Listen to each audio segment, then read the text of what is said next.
Hezbollah deputy secretary general ఇంకా అంటే ఇప్పుడు బ్రతికున్న నాయకుల్లో ఇక హిజ్బుల్లాని ప్రస్తుతం నడిపించడానికి రెడీ అయినవాడు కాసిం. హిజ్బుల్లా వాళ్ళందరూ కలవరపడుతున్న నేపథ్యం, మరొక వైపున ఇజ్రాయెల్ సైన్యం ఆ దేశంలోకి అడుగు పెడితే లెబనాన్ సైన్యం కూడా పక్కకి తప్పుకుని దారులు ఇచ్చిన సందర్భం. దీంతో హిజ్బుల్లా మీద గ్రౌండ్ అటాక్ సిద్ధపడినటువంటి వేళ, ఆల్రెడీ యుద్ధం ప్రారంభమైనటువంటి వేళ కాసిం ఒక కీలక ప్రకటన చేసుకొచ్చారు. హిజ్బుల్లా డిప్యూటీ సెక్రటరీ జనరల్ ఇజ్రాయెల్తో సుదీర్ఘ యుద్ధానికి మేము సిద్ధంగా ఉన్నామని ప్రకటించారు. ప్రత్యర్థి బూతల దాడులు చేసిన ఎదుర్కోవడానికి సిద్ధంగా ఉన్నామన్నారు.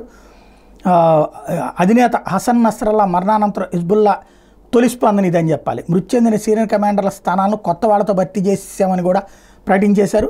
ఇజ్రాయెల్ బూతల దాడుల్ని ప్రారంభించాలనుకుంటే అందుకు మేము సిద్ధంగానే ఉన్నాం. హిజ్బుల్లాలోని కీలక సైనిక కమాండర్లను లక్ష్యంగా చేసుకుని దాడులు చేశారు, కానీ అవి మా సైనిక సామర్థ్యాలను ప్రభావితం చేయలేకపోయినాయి. చనిపోయిన కమాండర్ల స్థానంలో కొత్త వాళ్ళని భర్తీ చేశాం. మా ప్రాంతాలను రక్షించుకునేందుకు ఇజ్రాయెల్ మీద పోరాటం కొనసాగిస్తాం. మా సంస్థ సుదీర్ఘ యుద్ధానికి సిద్ధమైంది అంటూ కాసిం ప్రకటించుకొచ్చారు. అదే సందర్భంలో ఇజ్రాయెల్ సైన్యం సోమవారం లెబనాన్ మీద విరుచుకుపడింది. మళ్ళీ తెల్లవారుజామున రాజధాని బీరుట్లోని కోలా ప్రాంతంలోని అపార్ట్మెంట్ మీద భవనం మీద బాంబులు వర్షం కురిపించింది. ఈ ఘటనలో 4 మృతి చెందారు. కోలా ప్రాంతంలో జరిగిన దాడిలో తమ సంస్థకు చెందిన 3 నాయకులు మరణించినట్టు popular front of the liberation of Palestine ప్రకటించింది. లెబనాన్లోని టైర్ నగరంలో తమ అగ్రశ్రేణి కమాండర్ ఫతా షరీఫ్ చనిపోయినట్టు హమాస్ ప్రకటించింది. లెబనాన్లోని హమాస్ కార్యకలాపాలను షరీఫే పర్యవేక్షిస్తున్నాడు. అయితే షరీఫ్ తమ ఉద్యోగాన్ని సెలవు మీద ఉన్నాడని ఐక్యరాజ్యసమితికి చెందిన పాలస్తీనా శరణార్థి విభాగం UNRWA ప్రకటించింది. ఇక్కడ అసలు చూడండి, అంటే మొట్టమొదటి నుంచి ఇజ్రాయెల్ చెప్తున్నది అదే.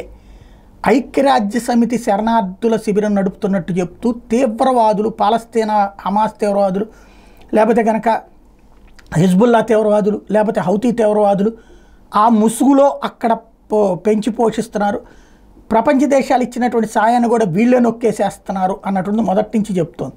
దానికి సజీవ సాక్ష్యం ఇది. హమాస్ తమ చీఫ్ అని చెప్పిన వాడు ఐక్యరాజ్యసమితి ఉద్యోగిగా ఇంతకాలం నుంచి జీతం తీసుకున్నాడు. దీన్ని బట్టి అక్కడ ఎట్లాంటి పరిస్థితి ఉంది, ఐక్యరాజ్యసమితి ఎంతటి విఫలమైన సంస్థ, అదే సమయంలో ప్రపంచానికి ఎంతటి ప్రమాదం ఉందన్నది అర్థమవుతుంది.